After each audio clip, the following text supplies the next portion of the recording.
నమస్తే కడప. ఇక్కడ కనిపించే ఏరియాలో మనం వినాయకుల్ని దర్శించుకున్నాం. First place housing board colony. ఇక్కడ పెద్ద సెట్ వేశారు. ఫోకసింగ్ లైట్స్ తో చేంజ్ అయితే భలే ఉన్నాయి. ఇక్కడ విగ్రహం చాలా పెద్దది. స్వామిని సూపర్ గా డెకరేట్ చేశారు. చాలా బాగున్నాడు అసలుకి. ఇక్కడ భక్తులు కూడా ఫుల్ ఉన్నారు. చాలా పెద్ద క్యూ నడుస్తుంది. స్వామిని ముక్కొని ప్రసాదం తినేసి నెక్స్ట్ ప్లేస్ కి వచ్చేసాం. Second place NGO colony. ఇక్కడ చాలా రష్ ఉంది. లోపలికి కూడా పోలేకపోయాం, అంత క్రౌడ్ ఉంది ఇక్కడ. స్వామిని చూపిద్దామని ఫోన్ లో జూమ్ చేస్తుంటే సార్కి ఎవరో ఒకరు అడ్డం వస్తూనే ఉన్నారు. ఫైనల్లీ షూట్ చేశాం. ఇక్కడ 2 సైడ్స్ రోడ్డు కూడా బ్లాక్ అయిపోయింది. అక్కడ ఫినిష్ చేసుకుని మేము థర్డ్ ప్లేస్ కి వచ్చేసాం. శంకరాపురంలో పక్కనే 2 బొమ్మలు ఉన్నాయి. ఒక బొమ్మ ఏమో అమ్మవారి రూపంతో ఉంది, ఇంకొక బొమ్మ ఏమో విష్ణు రూపంలో ఉంది. ఈ వినాయకుడు చాలా పెద్దది. అన్ని వినాయకుల్లో కల్లా ఈ వినాయకుడు నాకు చాలా బాగా నచ్చాడు.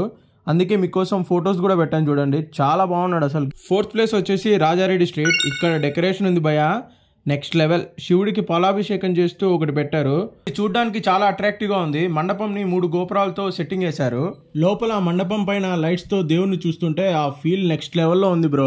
స్వామిని లైటింగ్స్ తో డార్క్ లైటింగ్స్ తో భలే చేశారు. డిఫరెంట్ టైప్స్ ఆఫ్ కలర్స్ తో స్వామి చేంజ్ అయ్యేలాగా ప్లాన్ చేశారు డెకరేషన్. ఇక్కడికి 4 ప్లేసెస్ కంప్లీట్ చేశాం. నెక్స్ట్ మన 5th ప్లేస్ మాసాపేట్. వచ్చే దారిలో నామాలు పెడుతుంటే మావాడు నామాలు పెట్టించుకున్నాడు. ఇక్కడ ఈ బొమ్మ స్పెషాలిటీ ఏంటంటే కళ్ళు తెరుస్తూ మూస్తూ ఉండేలా ఉన్నాడు వినాయకుడు. ఈ బొమ్మకి ఆపోజిట్ లోనే ఇంకొక మండపం ఉంది. అక్కడ కూడా వినాయకుడు నెక్స్ట్ లెవెల్లో ఉన్నాడు. ఇక్కడిక్కడే 4 బొమ్మలు ఉన్నాయి మాసాపేట్లో. పండగ రోజు నైటే ఇక్కడ టిఫిన్స్ పెడుతుంటే మేము కూడా తిన్నాము. ఇడ్లీ, వడ, పొంగల్ పెట్టారు. టేస్ట్ బాగుంది. డైరెక్ట్ గా తినేసి ఎరుముకపల్లికి వచ్చేసాం. మండపం డెకరేషన్ బాగా చేశారు. ఇక్కడ ఉన్న వినాయకుడికి ఒక స్పెషాలిటీ ఉంది. 20 రూపాయల నోట్లతో ఇక్కడ దండని డిజైన్ చేశారు. చూడండి ఎంత నీట్ గా డిజైన్ చేశారు. ఈ డెకరేషన్ కూడా స్వామికి ఒక అట్రాక్షన్. బాలవికాస్ స్కూల్స్ అందులో కూడా ఒక బొమ్మను పెట్టారు. అక్కడ కూడా స్వామిని దర్శించుకొని డైరెక్ట్ గా మన 7th ప్లేస్ కి వచ్చేసాం. CP brown colony. ఇక్కడ మండపం రెడ్ క్లాత్ తో సూపర్ గా డెకరేట్ చేశారు. లోపల లైటింగ్స్ అన్ని చాలా బాగున్నాయి.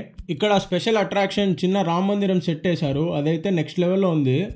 రామ మందిరం సెట్ దగ్గర రాసింది ఇక్కడ నుంచి బాలరాముని దర్శించుకోండి అని. అది కూడా బాగుంది. ఫైనల్ గా వినాయకుడు నాగపడగలతో సూపర్ గా ఉన్నాడు. ఈ వీడియో కానీ మీకు నచ్చింటే లైక్, షేర్ అండ్ సబ్స్క్రైబ్ చేసేయండి ఫ్రెండ్స్.